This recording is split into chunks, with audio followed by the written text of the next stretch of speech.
What's going on, guys? My name is Tommy. Welcome back. It's time once again for another episode in this Pathfinder playtest of min-maxing for fun and profit. No requests this time. Today, this optimization video comes after literally seeing the build play out in a simple job. There are a couple of fighter feats that look really good on the rogue, it turns out. And here today we are to build around them, take two of the classes most famous for the art of stabbing and punching and killing oh my and putting them together. A rogue archetyped into fighter. If you guys are liking what you're seeing, remember to like and subscribe for more videos. And today, this episode of Min-Maxing for Fun and Profit was brought to you in part by the man who built this, because it's pretty good, 360 Mac Gamer. Good job, Ross. You truly have found a shiny golden nugget here in the twilight days of the playtest. Now, let's hit it. Okay, so I know we've made a lot of rogue optimization videos. That's correct.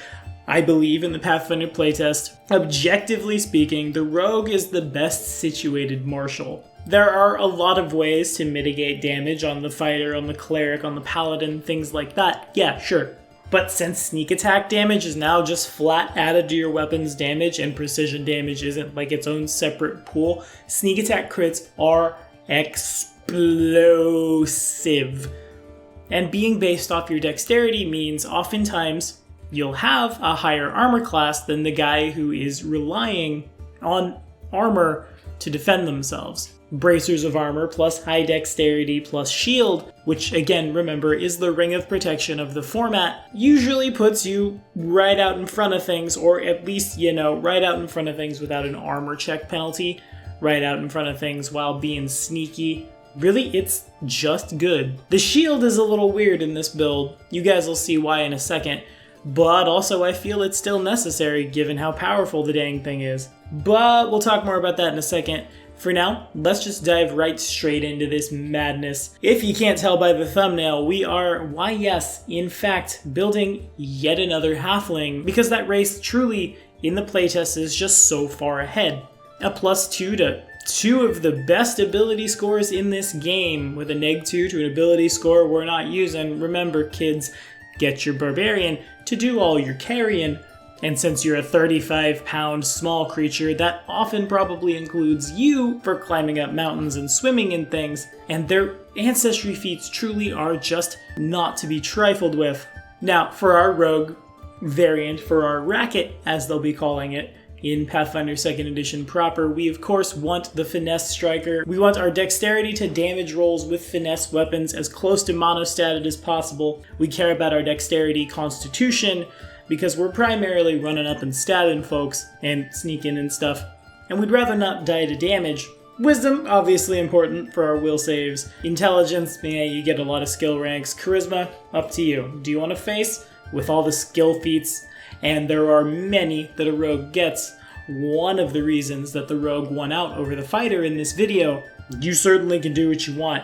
And again, we're not talking about the skill feats on this build because there are so many, you can do whatever you want to. First up, of course, though by 8th level, I feel this one's pretty superseded, take Nimble Dodge. This build is pretty modal. Sometimes this build will have one hand free, sometimes this build will have both of its hands occupied, and sometimes, well, you might find yourself not encumbered, targeted with a melee or ranged attack by an attacker that you can see, and you might just want to get a +2 to your AC real quick. It never hurts, actually. Matter of fact, sometimes it can prevent you from being, well, hurt. Anyway, level 2, we're grabbing that fighter dedication feat. It gets us trained in medium armor, it gets us trained in martial weapons, it gets attack of opportunity once per day, and in the playtest, truly, I think once per day is enough, unless you have a reach weapon, because it seems like less actions are provoking now. Maybe that's just me. And right on its heels, we're grabbing basic maneuver for one of the sleeper feats of the Pathfinder playtest, Combat Grab. Combat Grab requires us to be wielding a one-handed melee weapon and to have one hand free. You make a strike. This thing has an effect on a pass and a fail, just don't fumble. If you succeed, until the end of your next turn, as long as the target is within reach, it's flat-footed. If it leaves, the effect ends. A failure puts it until the start of your next turn. As long as the target is within reach, it's flat-footed. So that's really good when things are flat-footed to us, and now we can get our sneak attack online that much faster. That's what this build is, more or less, though sometimes it will contradict itself for value, built around. Stride up, stab, get sneak attack on the first round, then combat grab to keep them flat-footed. Yes, okay, sure, some things will move out of reach afterwards, but it's not like we're actually grabbing them. It's awkward wording for a feat that literally involves, unless you take the improved variant, we don't, actually grabbing a dude. I definitely envision some sort of like bluff check, almost the same equivalent, like snapping up in their face, they look and then shink. Regardless, the -2 to AC is good for everyone. Our agile weapons swinging in at a minus, I'm gonna say 8. I'm going to assume the strike we made was with that same agile weapon. Has a better chance to hit, has a better chance to crit, and again, sneak attack online. At feat level 6, there's another shiny toy that the fighter gets. Sudden Charge. This lets you stride up to double your speed. If you end the move within melee reach of at least one enemy, you can make a swing against the enemy, which actually turns out is pretty good, again, for the rogue, because everyone's flat-footed to you in the first round of combat, which is great, assuming you can get close enough to do something about that. That's the glory of Sudden Charge. It looks even better on an elf, oh my. Elves are a lot of things in the playtest, slow is not one of them. But our 25 speed halfling can move 50 feet, can move 10 squares, and there's no language about moving in a straight line, helping us again to make sure we've got our sneak attack rolling as fast as possible. The synergy is just really good. No other way to say it. Now, we'll take a rogue feat at 8th level. This rogue feat will seem to contradict the synergy a little once I explain it later in the video. However, I can't build an optimized character without this. At level 8, take Quick Draw, which allows you to draw a weapon with the interact action and then strike with that weapon. After which point, we're gonna go back to the fighter and grab Double Slice, which says if you're wielding 2 melee weapons, you make a strike with each of the 2, each of your current multiple attack penalty. The second strike takes a -2 circumstance penalty if it's made with a weapon that doesn't have the agile trait. If both attacks hit, combine the attack's damage and then add any other applicable enhancements from both weapons. These feats, again, are bread and butter together. I'll explain them why after I've talked about all the feats. If you've watched these videos, you probably know what I'm quick drawing. We'll get there though. Anyway, Scout's Warning is next. It's a free action. If you're about to roll a perception check for initiative, everybody in the squad gets a +1 circumstance bonus to initiative. Going first will always be super important. A +1 doesn't always mean first, but it might mean, out in front of the thing you're fighting, or at least a couple of them. Borrowing 2 more from the rogue. Next up, we'll grab Vicious Debilitations. Our debilitating strike, remember, says that when you strike a flat-footed creature, you can either make them entangled or enfeebled. Get your hands on Vicious Debilitations. Not only can we make somebody sluggish 1, not only can we nuke somebody's dex and make them easier to hit, also we could give them weakness 5 to piercing, bludgeoning, or slashing to do an extra 5 damage when we stab in again, or, an extra 10 on the crit. It stacks up fast. 1 more from the fighter and then we're done with them. At level 16, we grab the level 8 fighter feat, Quick Shield Block. Okay, yeah, I guess the secret's out. At some point, we're going to have a hand full. That's why we're taking Quick Draw. The shenanigans here are something along the lines of stab, you got sneak attack, use combat grab, try to make the flat-footed go a little longer, and then for your last action, if things are looking bad, if you're hurt, if there's a lot of bad things to fight, draw your shield with Quick Draw, assuming that shield has, like a light shield spike on it, and swing in. Yes, this is not a finesse weapon, so our strength means our attack will probably be a little lower, but it will only ever be just a little lower. It's not like we're going from a 20 dex to 7 strength at level 1.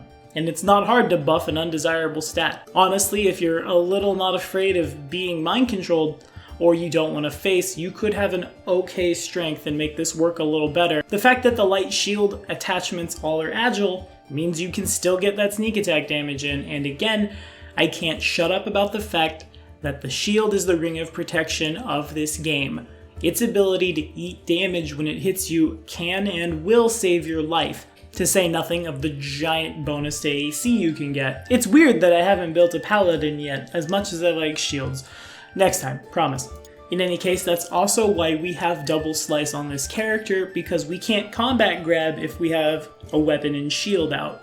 In that case, we end up just swinging in like that. It does require us to pivot a little bit, but worst case scenario, we could always drop the shield. Or, you know, when the shield breaks, when it catches something like a cannonball, I guess there's nothing that shoots cannons right now. You get the idea. At your poor little body, you no longer need it, and it did its job. Anyway, 2 more feats. Next up, critical debilitation from the rogue. Looks real good, especially when you consider, at this point, we're applying 2 debilitations. To say nothing of Master Strike, which is right around the corner.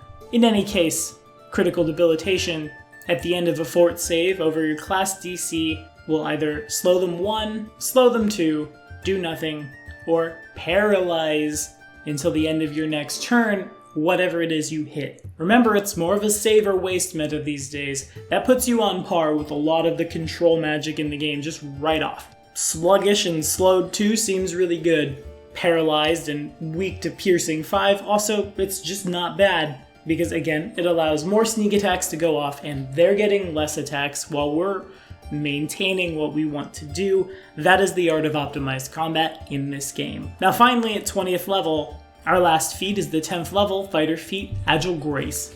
Our multiple attack penalty with agile weapons and agile unarmed attacks becomes -3, then -6, which is really good considering those are the weapons we're wielding. Now, as for our Ancestry feats, of course, at level 1, says the guy who's playing a rogue monk on Tuesdays, got bitten by a werewolf, has this feat, forgot this feat is there, the feat's too good, lucky halfling. In my defense, I've chipped a tooth. The painkillers are strong. I also forgot sneak attack for a couple attacks.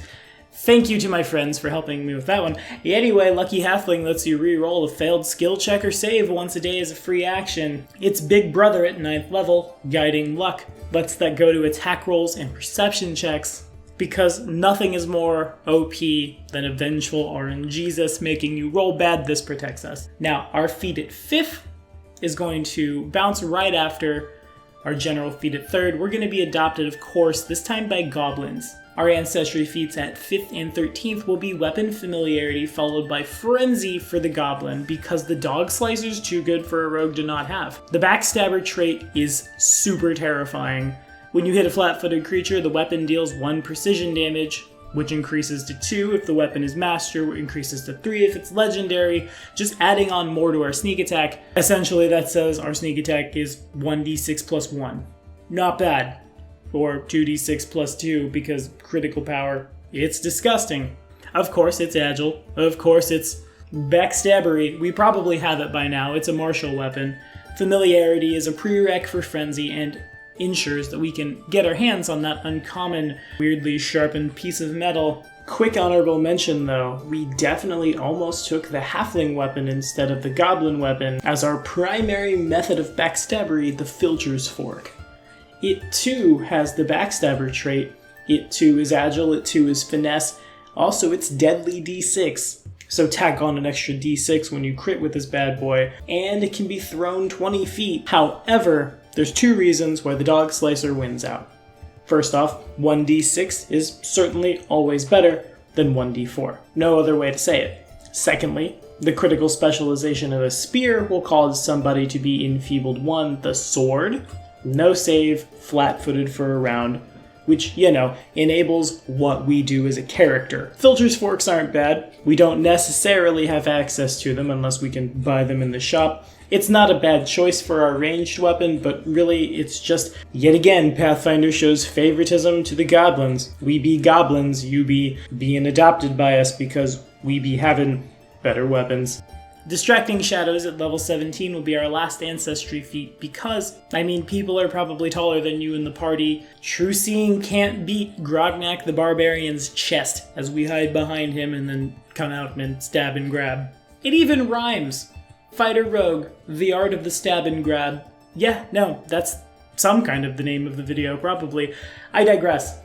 At level 7, of course, In our general feats, we will grab shield proficiency, as the fighter archetype does not grant us that. However, another thing I really like about the rogue is the rogue is expert in 2 of 3 saves and perception, meaning we only need to grab great fortitude to get our fortitude save to catch up. Toughness will be our next feat at 15, because on 8 hit points, the extra HP might save our life. Again, it's the same idea as having a shield. Then incredible initiative, because who wants to go first? Show of hands.